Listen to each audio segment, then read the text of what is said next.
जनता party एक आंदोलन की उपज थी और जनता दल राजनीतिक जोड़तोड़ की उपज था। सरकार बनी और तय किया गया कि हर मंगलवार को दिल्ली में एक खास मीटिंग रखी जाएगी और इसमें सरकार के कामकाज की समीक्षा की जाएगी। दरअसल इस मीटिंग में बीजेपी की तरफ से लालकृष्ण आडवाणी या अटल बिहारी वाजपेयी शरीक होते, लेफ्ट की तरफ से ज्योति बसु या उनकी गैर मौजूदगी में बी वर्धन और वीपी सिंह के साथ मुफ्ती मोहम्मद सईद या अरुण नेहरू शामिल होते थे। लेकिन मुश्किल कुछ और ही थी। महत्वाकांक्षाएं आपस में और आपसी कलह की वजह से टकराने लगी और जिसे सतह पर आने में बहुत वक्त नहीं लगा।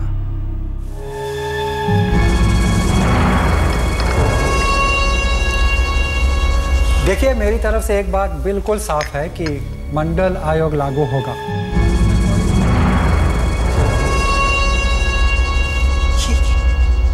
सरकार बनते ही 20 दिसंबर 1989 को जनता दल की मीटिंग में मंडल आयोग की सिफारिशों को लागू करने के बारे में विस्तार से चर्चा हुई। बीजेपी के नेताओं को ये बात कुछ पसंद नहीं आई। ये आप कैसी बात कर रहे हैं? देखिए, जहां तक मैं समझता हूं, अगर मंडल आयोग लागू हुआ तो देश में अराजकता फैल जाएगी। लोग सड़कों पे निकल आएंगे। नहीं।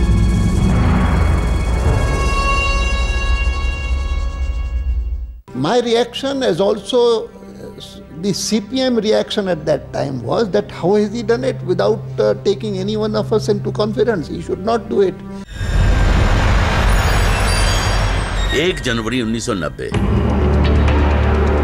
राष्ट्रीय मोर्चा की सरकार ने यह फैसला लिया कि जल्दी ही दूसरे पिछड़े वर्ग आयोग की सिफारिशों पर विचार करने के लिए एक समिति बनाई जाएगी। सरकारी रिकॉर्ड में जिसे दूसरा पिछड़ा वर्ग आयोग कहा जाता है, उसे आम बोलचाल में मंडल आयोग कहा जाता था। हालांकि वीपी सिंह के साथ खड़े नेता ही मंडल आयोग की सिफारिशों को लागू करने के मामले में एकमत नहीं थे। जनता दल के अंदर झगड़ा इस कदर बढ़ा कि सरकार का चलना असंभव दिखने लगा, तो भारतीय जनता पार्टी ने ये सोचकर कि दरअसल ये तो सरकार जा रही है और विश्वनाथ प्रताप सिंह मंडल आयोग लागू करने जा रहे हैं, तो हम किस मुद्दे पर जनता के बीच में जाएंगे। अरुण नेहरू, इंद्र कुमार गुजराल और रामकृष्ण हेगड़े इस फैसले से बिल्कुल खुश नहीं थे। अजीत सिंह भी इस फैसले पर वीपी सिंह के साथ नहीं थे। यहां तक कि उड़ीसा के मुख्यमंत्री बीजू पटनायक तो इस मामले को सुप्रीम कोर्ट तक ले गए और अपने राज्य में लागू करने से इनकार कर दिया। लेकिन हिंदी पट्टी कहे जाने वाले उत्तर प्रदेश और बिहार के नेताओं ने इस फैसले का जमकर स्वागत किया। वीपी सिंह को एक बार फिर सत्ता का समीकरण दिखने लगा था। मंडल आयोग की सिफारिशों की खबर से भारतीय जनता पार्टी का थिंक टैंक एक बार फिर परेशान हो उठा। लालकृष्ण आडवाणी को लगने लगा था कि वीपी सिंह पिछड़े वर्ग के हिमायती बनकर उभरना चाहते हैं। और इसी बीच 31 मार्च 1990 को वीपी सिंह सरकार ने बाबा साहेब अम्बेडकर को भारत रत्न देने की घोषणा कर दी। प्राइम मिनिस्टर थे वीपी सिंह जी, हम उसमें कैबिनेट में थे और उस समय जो एमपीज थे उनकी बड़ी संख्या, जो उनका बैकग्राउंड था वो लोहिया की विचारधारा का था और उसमें आंदोलन बहुत पुराना था। ये आंदोलन एक आज 10-5 बरस का नहीं है, सदियों का है। इसमें पूरे देश भर में अलग अलग इलाकों में ये सोशल डिस्पैरिटी के खिलाफ जितनी लड़ाई हुई उतनी किसी चीज के लिए नहीं हुई। सियासी बिसात पर पासे फेंके जाने लगे। वीपी सिंह मंडल कमीशन की सिफारिशों को लागू कराने की दिशा में बढ़ने की बात कहने लगे। बीजेपी के हाथ पांव फूलने लगे।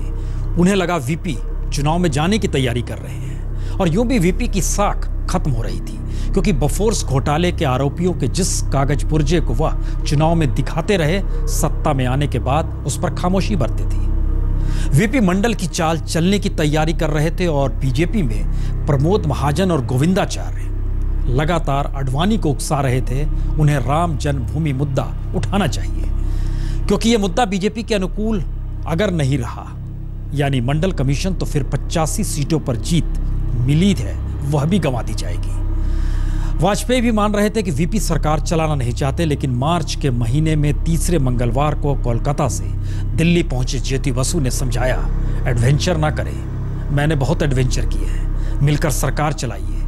मगर महीना बीतते बीतते महम में हिंसा हो गई। 21 मई 1990 देवीलाल उप प्रधानमंत्री बने तो उनके बेटे ओम प्रकाश चौटाला हरियाणा के मुख्यमंत्री बन गए। चौटाला के लिए देवीलाल ने अपनी सीट छोड़ दी। चौटाला ने देवीलाल की छोड़ी हुई सीट महम से चुनाव लड़ा। इस चुनाव में भारी हिंसा हुई।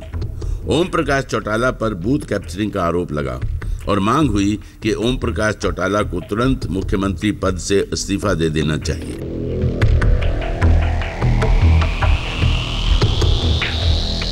देवीलाल इस मांग के बिल्कुल खिलाफ थे।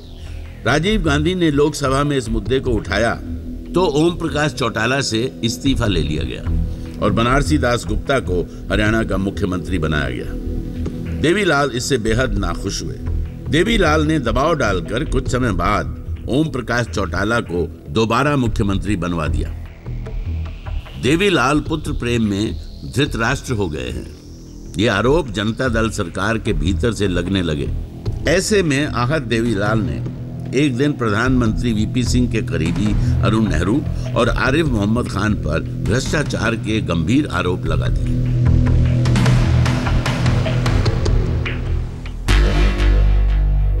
पता नहीं देवीलाल जी चाहते क्या है। अब एक और मुसीबत, अरुण नेहरू और आरिफ मोहम्मद खान पे भ्रष्टाचार के आरोप लगा दिए और मुझ पर व्यक्तिगत हमले करने लगे हैं। उनके इरादे कोई समझ ही नहीं सकता। प्रेस कॉन्फ्रेंस में मुझ पे आरोप लगाए जाते हैं और एक इंटरव्यू में मुझे ऋण विहीन प्रधानमंत्री कह दिया। समझ में नहीं आता क्या करें। उन्होंने तो अरुण नेहरू और आरिफ मोहम्मद खान के खिलाफ राष्ट्रपति महोदय को भी एक चिट्ठी लिखी है। उसके साथ आपका लिखा हुआ एक खत भी नथी किया है। मेरी चिट्ठी? कौन सी चिट्ठी? किस बारे में? आपके 26 नवंबर 1987 के लिखे हुए खत बताते हैं, जिसमें आपने अरुण नेहरू पर बोफोर्स मामले में शामिल होने की बात कही है। मैंने ऐसा खत कब लिखा था? नहीं, मुझे ऐसा कोई खत याद नहीं है। आप एक काम कीजिए, आप फौरन राष्ट्रपति भवन से संपर्क कीजिए और पता कीजिए क्या ऐसी चिट्ठी सचमुच प्राप्त हुई है। मैं पता करता हूं। जांच हुई और पाया कि ये कोई फर्जी चिट्ठी हो सकती थी। इससे नाराज होकर बीजू पटनायक और अरुण नेहरू ने तत्काल देवीलाल को सरकार से निकालने की मांग की और देवीलाल को पार्टी से निकाल दिया गया। The Prime Minister cannot have a cabinet minister making allegations against cabinet ministers. Either you drop those ministers against whom allegations are made, or you have to drop one who's making public allegations all time. Otherwise, it will be a joke of a government. That time, I decided to drop. इससे पहले चंद्रशेखर ने एक magazine को दिए interview में ये कहकर VP सरकार को कटघरे में खड़ा कर दिया कि उनका फोन टैप किया जा रहा है। सत्ता के गलियारों में हड़कंप मच गए। वीपी ने जांच बैठा दी। आरोप निराधार साबित हुआ। वीपी सिंह उलझते जा रहे थे। भ्रष्टाचार का मुद्दा गायब हो चला था। और जरा सोचिए, भ्रष्टाचार पर नकेल कसने के लिए लोकपाल का जिक्र भर ही वीपी सिंह बतौर प्रधानमंत्री कर पाए। आलम यह था कि उनके अपने मंत्रिमंडल के साथियों पर भ्रष्टाचार के आरोप लगने लगे।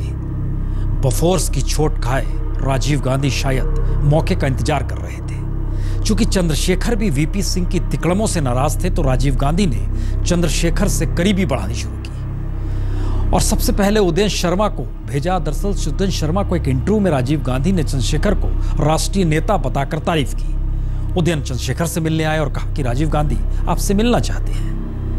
यह मुलाकात कब हुई, कैसे हुई, किसने कराई, कैसे चंद्रशेखर पीएम बने, ये सब किस्से बाद में। लेकिन अभी तो बात वीपी सिंह की। तो वीपी सिंह की सांस फूलने लगी थी और वीपी सिंह सबको अंधेरे में रख बड़े फैसले की तैयारी करने में जुट चुके थे। उस समय हमने ने अगुवाई करके प्रधानमंत्री से बात कही कि ये मैनिफेस्टो में भी है, 2 मैनिफेस्टो में आ चुका है, इसको लागू करिए, और इस तरह से वो लागू हुआ। जब विश्वनाथ प्रताप सिंह ने देवीलाल के रुख को और चंद्रशेखर के रुख को देखा कि ये अब साथ दूर तक जाने वाले नहीं हैं, तो उन्होंने अपनी प्रायोरिटी, जो जनता दल के घोषणा पत्र का हिस्सा भी था, उसको चुना, कैबिनेट से पास करवाया और बाद में अगस्त 90 में उसे घोषित भी कर दिया। सियासी तिकड़म से बनी जनता दल सरकार में हर कोई तिकड़म के जरिए ही सियासत साध रहा था। तो 7 अगस्त 1990 को तत्कालीन प्रधानमंत्री वीपी सिंह ने मंडल कमीशन की सिफारिशों को लागू करने की घोषणा कर दी।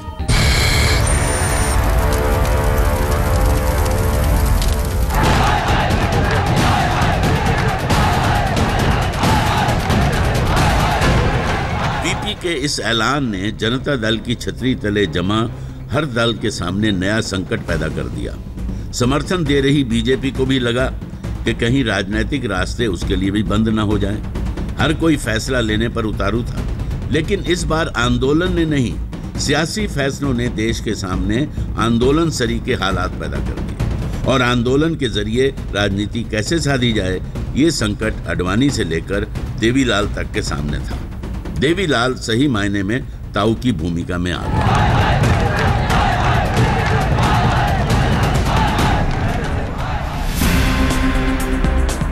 9 अगस्त 1990 में भारत छोड़ो आंदोलन की वर्षगांठ के दिन देवीलाल ने दिल्ली के बोट क्लब में एक विशाल किसान रैली का आयोजन किया।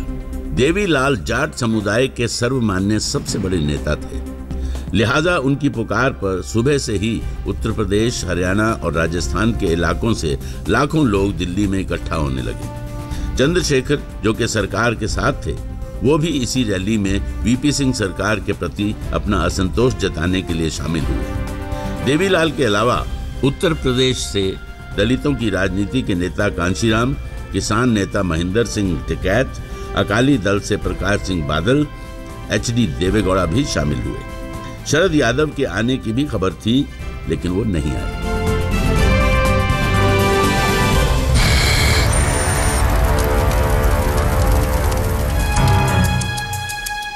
रैली ने मंडल कमीशन की रिपोर्ट को लेकर सामाजिक संघर्ष का नया दौर शुरू कर दिया।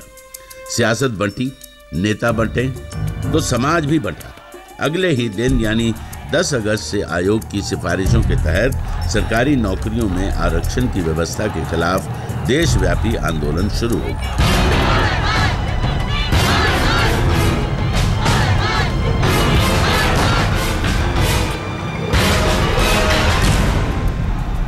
इस तरह से देश में जेपी आंदोलन के बाद दूसरा बड़ा जन आंदोलन शुरू हुआ। सरकारी संस्थाओं में आरक्षण लागू किए जाने से एक तरफ पिछड़ी जातियों के वो छात्र खुश थे जिन्हें तमाम कोशिशों के बावजूद नौकरी नहीं मिल रही थी, वहीं वो छात्र जो पढ़ने में अव्वल थे और उच्च जाति से ताल्लुक रखते थे, उनका कहना था कि इससे प्रतिभा के साथ अन्याय होगा। इस तरह दोनों पक्षों की तरफ से जोरदार समर्थन और विरोध में प्रदर्शन शुरू हो गए। इसमें राजनीति की चाशनी का भी भरपूर इस्तेमाल हुआ।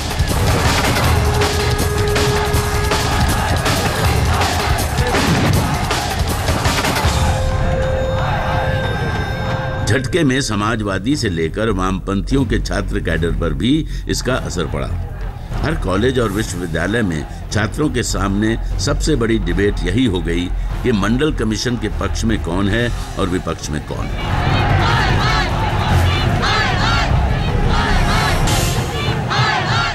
मंडल की सिफारिशों ने किसे नहीं बांटा। जवाहरलाल नेहरू यूनिवर्सिटी में वामपंथी संगठन मंडल कमीशन पर बट गया। दरअसल जेएनयू के प्रेसिडेंशियल इलेक्शन में वामपंथी संगठन की कमान थामे नेता ने खुले तौर पर दरअसल बहस में कह दिया मंडल का समर्थन करते हैं, और देखते देखते जेएनयू में वाम संगठन में दो फाड़ हो गए। अद्भुत वक्त था ये। दिल्ली यूनिवर्सिटी से लेकर इलाहाबाद, बीएचयू, पटना यूनिवर्सिटी तक में हंगामा मच गया। इधर कांग्रेस भी वीपी को घेर रही थी, तो आरक्षण से निकली आग में हर कोई अपनी सियासत भी सेकने को तैयार था। इंटेलिजेंस ब्यूरो के पूर्व ज्वाइंट डायरेक्टर M.K. धर की माने जो उन्होंने अपनी किताब ओपन सीक्रेट में लिखा है कि आईबी के कुछ अधिकारी कांग्रेस के संपर्क में थे, जो मंडल कमीशन से उपजे आक्रोश को हवा देने का काम करने लगे।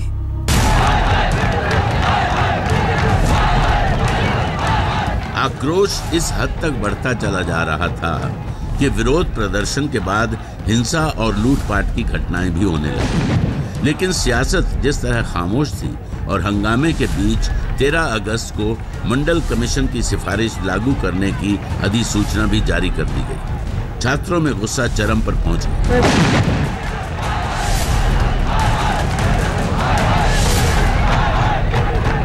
अपर कास्ट के हैं और वो मंडल कमीशन को लागू करवाएंगे तो उस पर इतना बड़ा रिएक्शन होगा, ये दिमाग में नहीं था। तो धीरे धीरे दिल्ली विश्वविद्यालय एक केंद्र बन गया जहां मुख्य रूप से विरोध तो हो ही रहा था, साथ में कुछ स्वर इसके समर्थन में भी उठ रहे थे।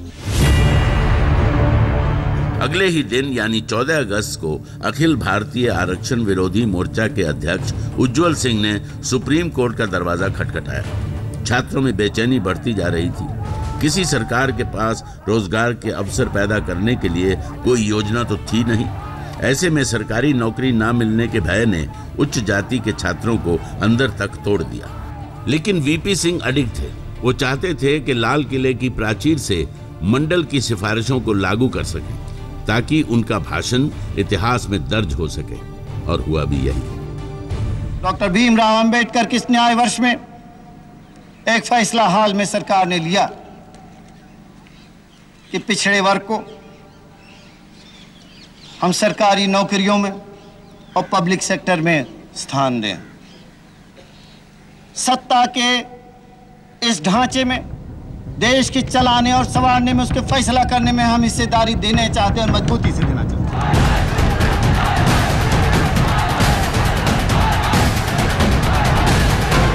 19 अगस्त को दिल्ली विश्वविद्यालय के सुरेंद्र सिंह चौहान ने आत्मदाह कर लिया।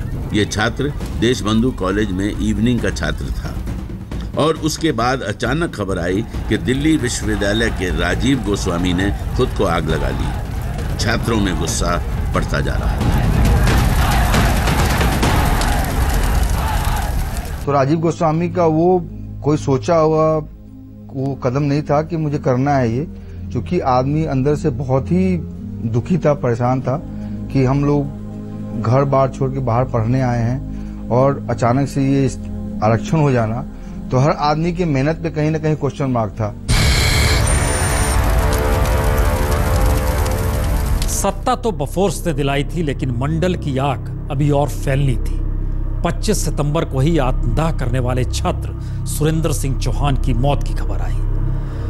लेकिन सियासत बिल्कुल एक नई लकीर खींचना चाहती थी। मंडल को लेकर आंदोलन तेज होता जा रहा था तो कमंडल की एक नई सियासत ने इसी दौर में दस्तक दे दी। बीजेपी नेता आडवाणी को प्रमोद महाजन और गोविंदाचार्य ने राम जन्मभूमि पर संघर्ष के लिए मना लिया। सोमनाथ से अयोध्या तक की यात्रा के लिए आडवाणी निकलने को तैयार हो गए। दीनदयाल उपाध्याय के जन्मदिन 23 सितंबर का वक्त तय किया गया। तो वोट बैंक की सियासत के बीच आंदोलन एक नई लकीर खींच भी रहा था और देश को शायद उस लकीर पर चलना भी था। एक तरफ जाति, दूसरी तरफ धर्म। सियासत की अनोखी बिसात कैसे कैसे आंदोलन को जन्म भी दे रही थी और